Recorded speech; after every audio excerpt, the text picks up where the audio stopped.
Let's install Java 26 on Windows 11. As of today, that is middle of 2026, Java 26 is the latest Java release, but it is not an LTS release.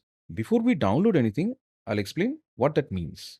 By the end of this lesson, you'll have JDK 26 installed, Java underscore home and path configured, both Java and Javac verified, and we'll run a simple Java program using the newly installed Java 26. So before installation, we need to choose the version deliberately.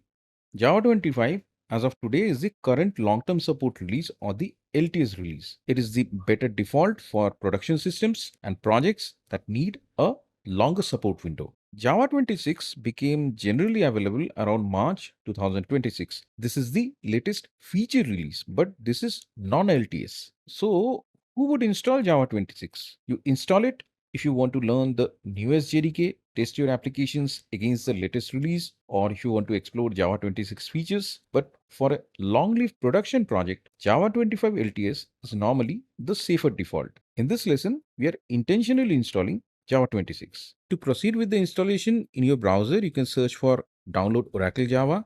Click on this particular link, Java Downloads, which is from the Oracle website. Scrolling down, here currently we see 3 JDKs available. By default, JDK 26 is selected. We have different distributions for Linux, macOS and Windows. I am clicking Windows, and we have 3 distributions. We can use all 3 of them. For the specific lesson, I'm just going to use the compressed archive, that is the zip. Let me click on this. Download started, download completed. Under downloads, I can see the zip file. Let me extract it over here. Going inside this extracted folder, this is our JDK. Let me put it in a specific directory. So I have created this custom directory, all underscore softwares. In case we install multiple JDK, that's why I have created Java folder over here. You can skip this part. Let me paste the JDK over here, copying this path. Now we need to configure the Java home variable. Type edit over here. Click on this edit system environment. Click on environment variables. Under system variables, click on new. Variable name, provide Java underscore home. Value is the location of the folder for the JDK. Click on OK. Now we need to add this home variable to the path.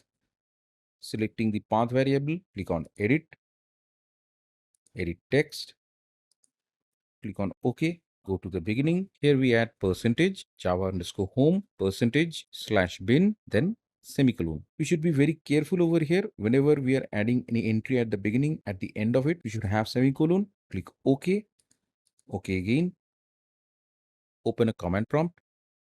I'm going to check the Java home variable and the path. So first I'm running echo percentage Java underscore home percentage.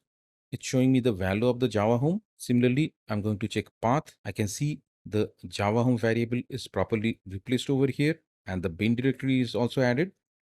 Running Java-version, we should see the version 26. Next, we can run javac-version. Here also, Java 26 should be displayed. We have checked Java and Javac both because Java would be launching the Java applications, whereas Javac would be compiling our Java source code. Next, we are going to create a simple Java program over here.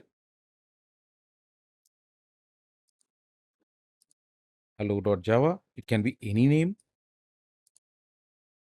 Editing this with Notepad++. Now, let me copy this path from the command line. I'm going to this particular location. We are going to run the source file directly with this Java command.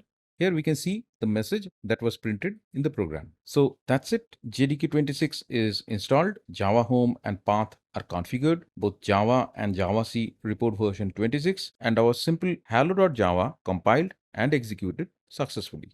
If you find this lesson useful, please like this video and subscribe to this channel. You can also press the bell icon to get notified automatically whenever I upload any new lesson. If you like my teaching style, you can have a glimpse of few of my courses as well. I have my Java 21 features deep dive course, which covers multiple topics like virtual threads, structured concurrency, sequence collection, pattern matching, and many more. And more importantly, it has multiple realistic scenario-based Spring Boot demos, which uses different Java 21 features.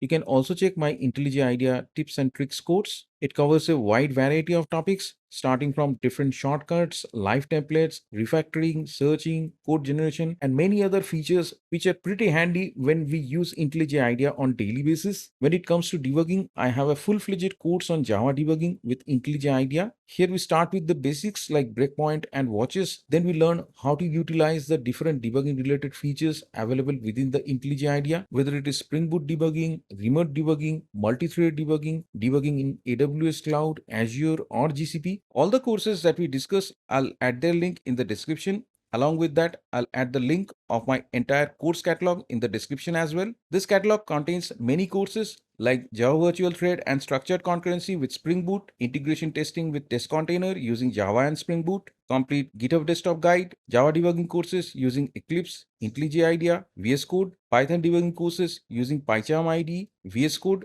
and many more. That's all for now. Thanks for watching. I'll see you in the next lesson.